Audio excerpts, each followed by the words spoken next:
Ladies and gentlemen, boys and girls, children of all ages, welcome to the channel World of Wrestling, here today to discuss about AEW Dynamite, December 15th, 2021 review. Winter is coming. Well, last year's Winter is Coming was actually better than this one. I'll tell you why. Because the return of Sting was surprising. Nobody expected coming. And there was a shocker there. Don Callis helped Kenny Omega beat fucking Jon Moxley for the World Heavyweight Championship, and then announced that you could check out the new AEW World Champion on Impact Wrestling on Thursday nights. Actually, I think at that time it was Tuesday nights, possibly. I'm not sure. Yeah, it was Tuesday nights. But that is what happened last year. There was tons of surprises. The forbidden door was open at that point with that episode, and a lot of things were clicking. I know last year I complained about the whole situation with Kenny Omega joining with Don Callis, and then on top of it, taking the AEW World Championship to Impact Wrestling. But I saw the bigger picture as things went on, and I appreciated what they had done at that event last year. This year's event, we had the AEW World Championship open the show, and I have to admit, I was expecting something big to take place in the main event, since this match was not the main event of the show. This match for the World Championship was excellent. Very entertaining wrestling between Hangman Page and Bryan Danielson. These two guys tore each other apart for a full hour, destroyed one another, and really busted their ass to entertain us with old classic wrestling.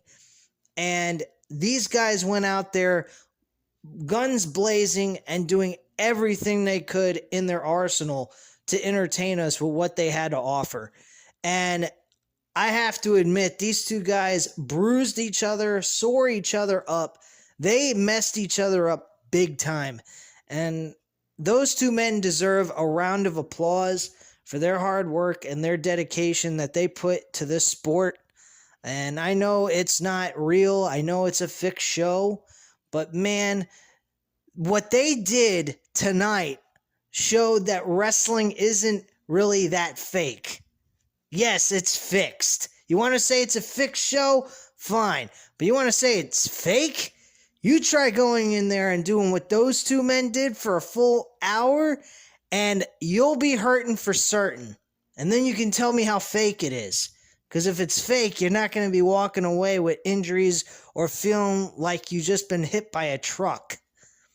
These guys look like they were destroyed. They look like they went through 10 rounds of boxing and killed each other in the process. I mean, these guys messed each other up big time. And I'm going to say, man, this match is going to happen. Tony Schiavone was screaming on the mic. He kept saying, rematch. We need a rematch between these two guys. We are going to get a rematch. Guarantee you on that. Hangman Page and Bryan Danielson will be taking place on January 8th's episode of Battle of the Belts in an Iron Man match. You can guarantee that match will be booked on January 8th and will be booked on the last hour of the show. It will be the main event and the only match in hour 2. Guarantee you. That this match was excellent beyond belief. I don't know why this wasn't the main event, because nothing else on this show mattered. What did we have on this show that was remotely entertaining? Well, I mean, MJF and Dante Martin was a good match, but they could have opened the show, to be quite frank with you. We could have seen CM Punk after the match was over, after MJF won the match. We could have seen CM Punk come out and do what he did, do his thing that he did in the main event spot on the opener of the show. We didn't have to see this in the fucking end of the show. Well, ooh, wow, we're going to get a trios match. When the lights went out, I figured we were going to get Bray Wyatt. We didn't get none of that. We got Sting, again, which we know is working for the company anyway, so it wasn't that big of a deal. Fans erupted over that. Me, I was like, this sucks. I'm not saying that because it didn't match to the storyline progression that they were doing. I have to admit, it did match to what they were doing. They were trying to prolong the storyline, make sense of the trios match, which I appreciate. But it did not belong on the main event of the fucking show. It didn't. The main event should have been a World Heavyweight Championship. You got nothing big going on. There's no big return to the wrestling industry. Then get that out of the way. Get the World Championship on the main event. Hell, they didn't even give Sting the main event last year. He was in the middle of the show, and fucking Kenny Omega and Jon Moxley had a stellar of a match that ended up with a screw job finish. I will admit that, but the match itself was excellent. So why couldn't we have just gotten the same situation here tonight with this Winter is Coming episode? I don't get it. And then again, Bryan Danielson in AEW, of all places, gets the shaft of the main event spot for a major match, such as a match with Kenny Omega, which should have been the main event. That wasn't the main event of Grand Slam, which I was totally disappointed in. And again, Bryan Danielson gets a world championship match against Hangman Page for an hour long, and they're not even the main event without the main event of the show having a really, really entertaining return of somebody or doing something that's bigger than that. There was nothing on this card that was bigger than the World Championship match. I'm sorry, guys. I don't mean to rant and rave. If you guys enjoyed the fact that it was the beginning of the show, fine. I understand how you might feel. You guys appreciate what AEW has to offer. I'm not saying I don't. What I am saying is do what's right. The AEW World Championship has a great match. Put it in the main event. Unless you have something that is going to be explosive or super entertaining for us audiences, then I don't want to see anything but the World Championship in the main event closing out the show, or you give me all the reason more to just close off the TV and go do something else. Because look at what the rest of this card's had. We had Wardlow against fucking Matt Sydal in a one-on-one match, a squash match. And Matt Sydal suffered several power bombs from Wardlow. I mean, I don't even need my computer up to give me the overall rundown segments of what took place on this show because it was so short. Not short in the sense of it wasn't 2 hours, but short in the sense that there wasn't a lot of matches and there wasn't a whole lot of segments that took place. Most of it was all wrestling, except for the ending. So, why? Again, I say Wardlow follows up after the fucking World Championship match? Are you kidding? I mean, come on, man. Wardlow beats the shit out of fucking out of Matt Sydal with several power bombs. Finally pins him after Sean Spears says enough. This is excessive. You got him. He's beat. He ain't doing nothing. He ain't getting out of a pinfall. Pins him. Gets to 1, 2, 3. That's that. Sean Spears comes in. He takes initiative to use a chair and beat the shit out of Matt Sydal. He all of a sudden gets a phone call from MJF, pulls out his fucking cell phone, speaks to him, and says that to have Wardlow go get champagne for celebration in the back when the match is over for tonight's main event. And Wardlow just kind of gives him a look, but then cooperates, and they move up the ramp and go to get the champagne and all that stuff from some store or some shit. I don't know. Then we had Serena Deeb versus Kushida, or Shida. I'm sorry, Kushida is the fucking male Japanese wrestler. Shida actually faced Serena Deeb in a one-on-one match. This match was dull, boring, and it absolutely sucked. It was not as good as their first encounter. I'm sorry to say. This match was not entertaining to me specifically. Maybe others disagree with me. If that's the case, fine. I don't mind at all. It's all opinionated when it comes to it being entertained. Some people will be entertained by it. Some people will not. It's all based off of storyline progressions. This match made sense. There was a point to it. But at the end of the day, I did not care for this match. This match sucked. So that's a third match. And then the fourth and final match was MJF versus Dante Martin in a very, very good match. I will admit that. I don't believe this should have been the main event, but this was still a good match. It was very entertaining. Dante Martin again continues to prove, even though he is young, he is an excellent singles competitor, and I hope to see him one day accomplish the top of the mountain of AEW. Somewhere down the line, I hope he does. He's got a future storyline going on Ricky Starks. I got a gut feeling that match is going to happen on a pay-per-view or a major televised Dynamite episode. Guarantee you. Bank on it. The reason why is what happened tonight. Ricky Starks got in the middle of the match, put MJF's foot on the bottom rope, and I don't know if he cost Dante Martin the match. I mean, I think fucking MJF could have kicked out of that maneuver because the maneuver was botched, actually. That was one spot of the match that Dante Martin messed up in.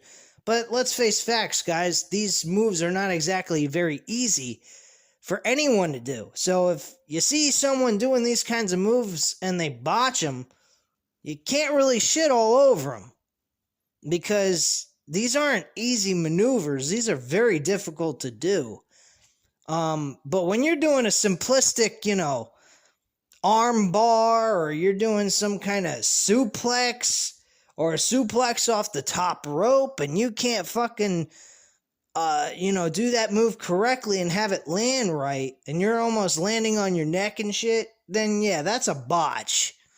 I believe there was a botch by him. Yeah, there was several. It was a botch where he had MJF in the corner and he was standing on the top turnbuckle and he was trying to do the 10 punches to the face and none of those punches were connecting. He did not hit one of them. He was going downward with the punch and going past on the side of his skull. So it was never even his fist was never touching his opponent's head.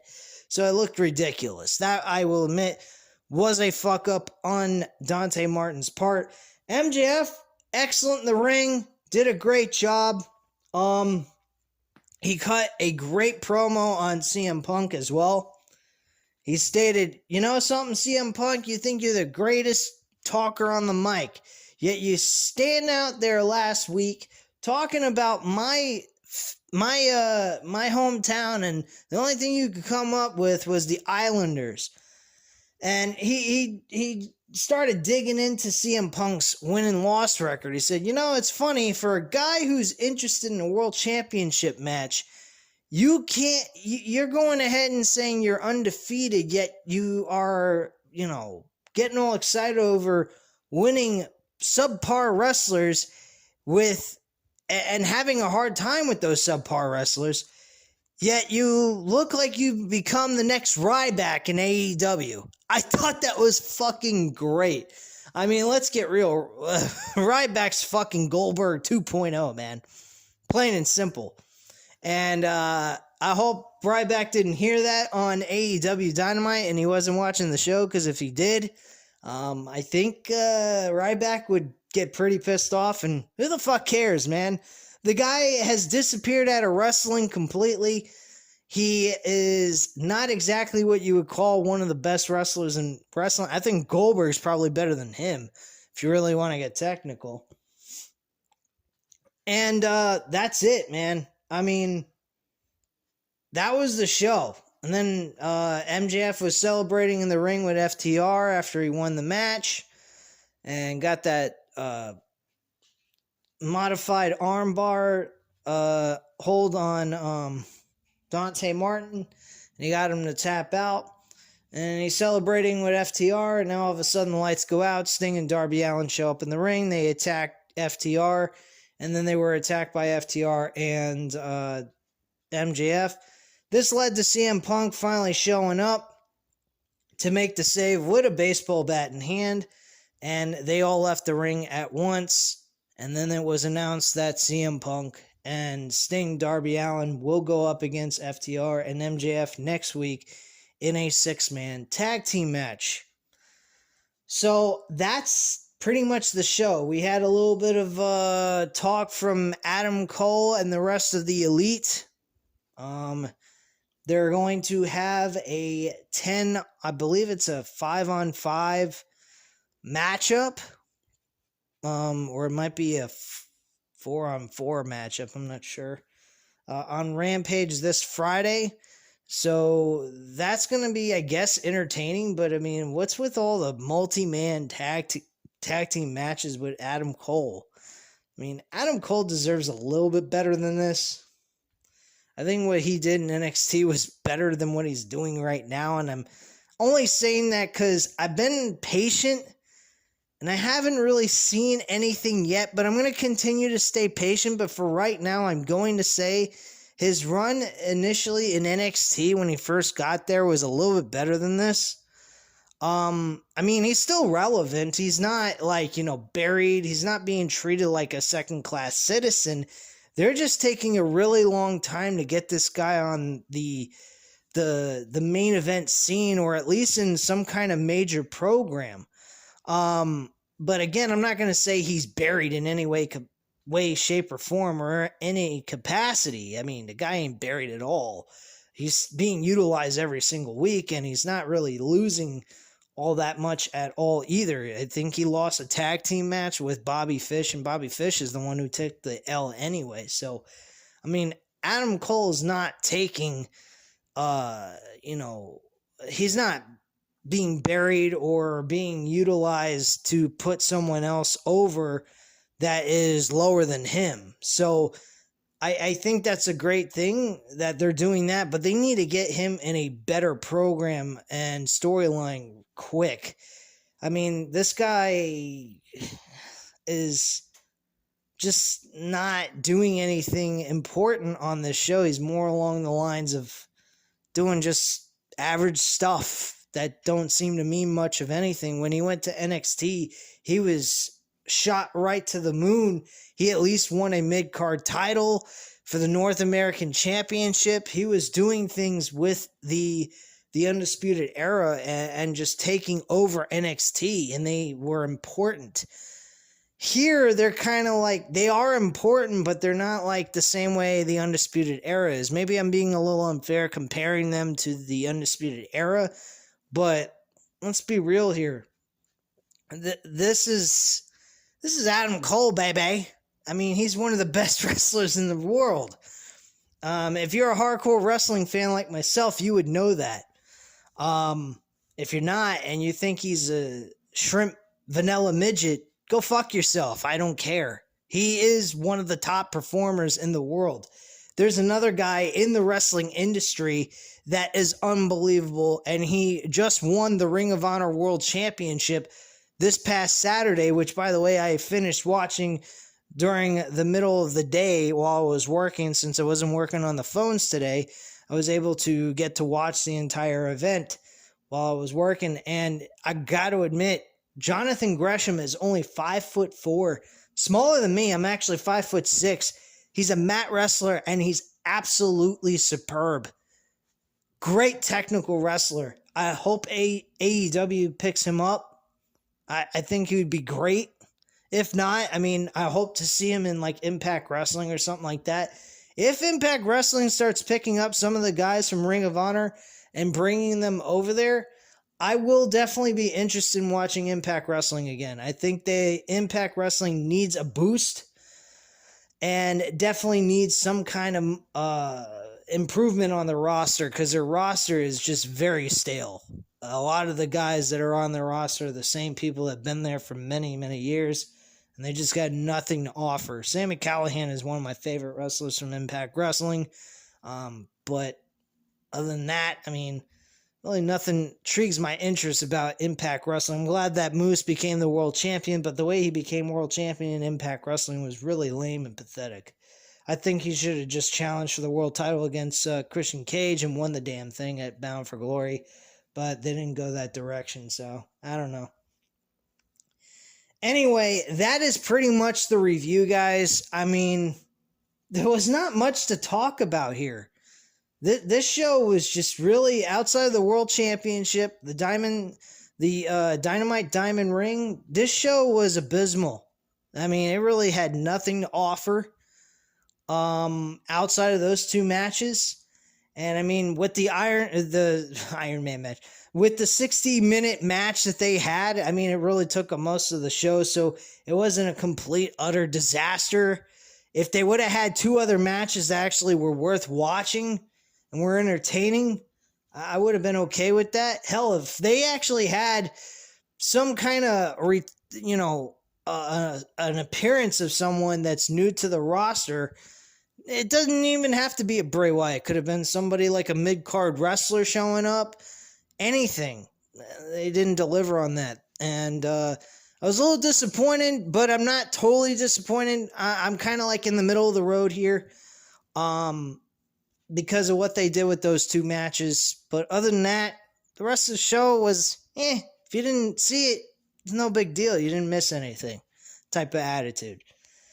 But anyway, that's just my opinion and my viewpoint on the show. Let me know what you guys thought about the entire show. Leave the comments down below. I'll definitely get back to you on that.